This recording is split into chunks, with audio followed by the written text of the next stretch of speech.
Welcome to this lesson.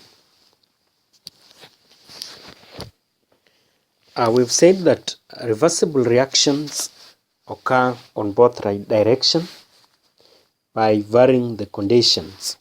For example, when ammonium chloride is heated, it decomposes to give ammonia and hydrogen chloride.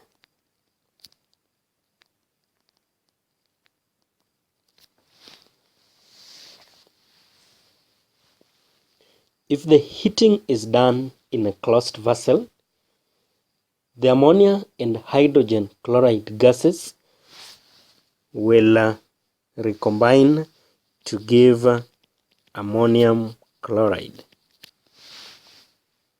Hence, the reaction is reversible.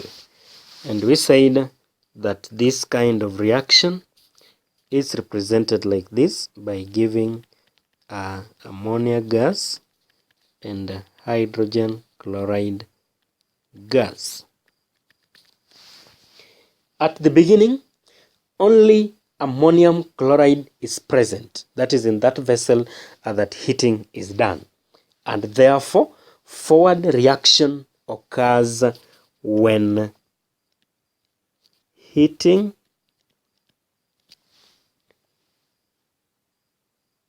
the ammonium chloride. As it goes on, the formed ammonia gas and hydrogen chloride gases react, hence backward reaction.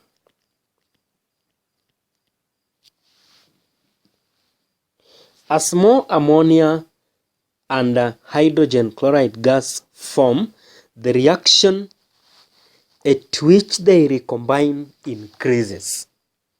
Yani, we are forming more ammonia and more hydrogen chloride.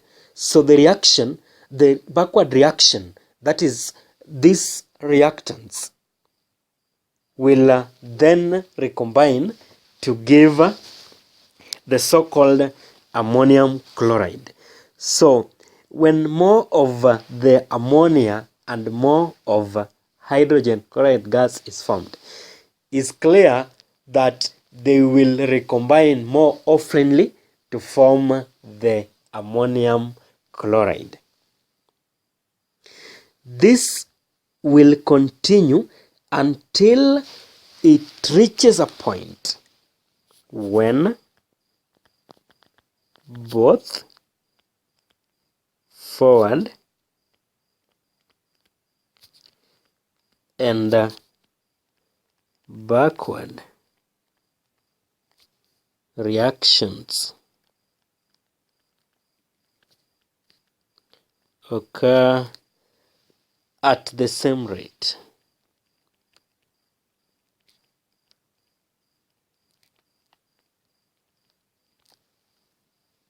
This is referred to as state of balance.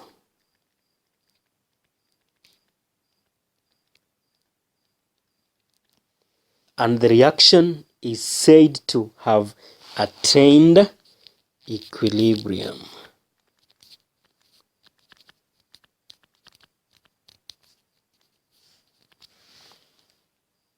When the backward reaction and forward reaction is now at a state of balance, so we say that given reaction has attained equilibrium.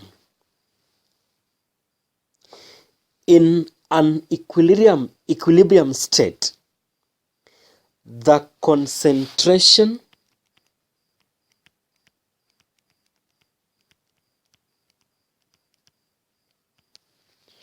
of the reactants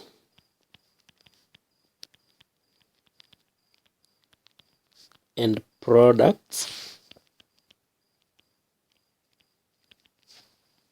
remain the same.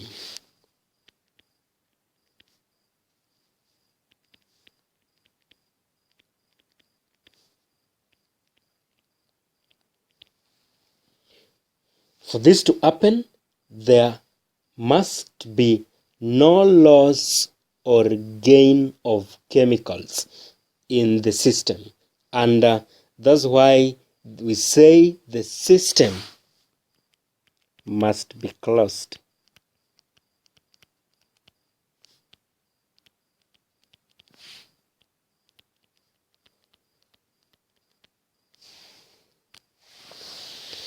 Consider the decomposition of dinitrogen tetraoxide.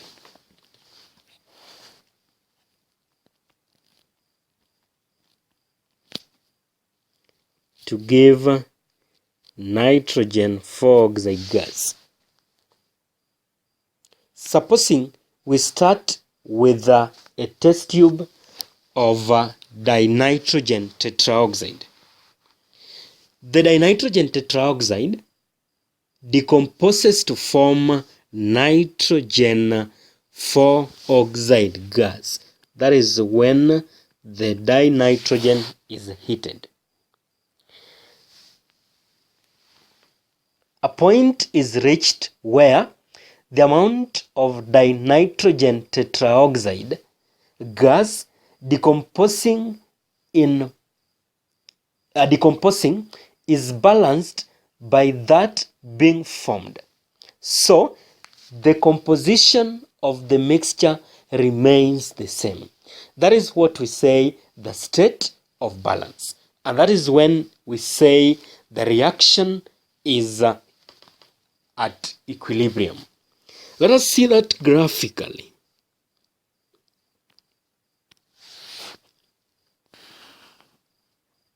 Y-axis,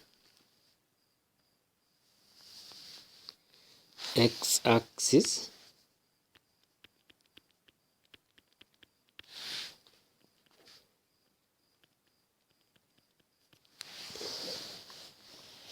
so let's have this for nitrogen.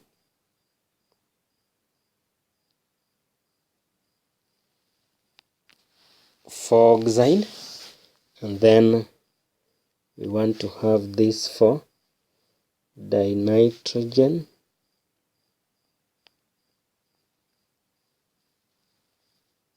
tetraoxide. So that is dinitrogen tetraoxide, that is nitrogen 4-oxide, and then there is a state of balance.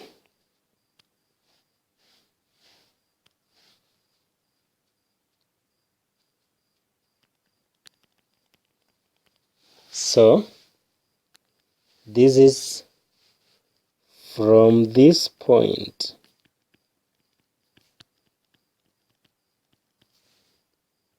an equilibrium has been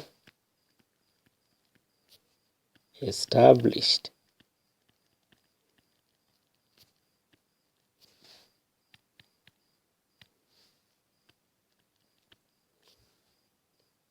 And the percentage remain constant.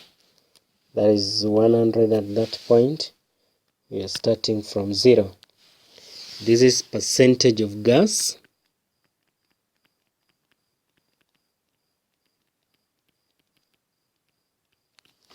And then we have time. So there is a point that percentage has remained constant. So that is what we say the system is at equilibrium.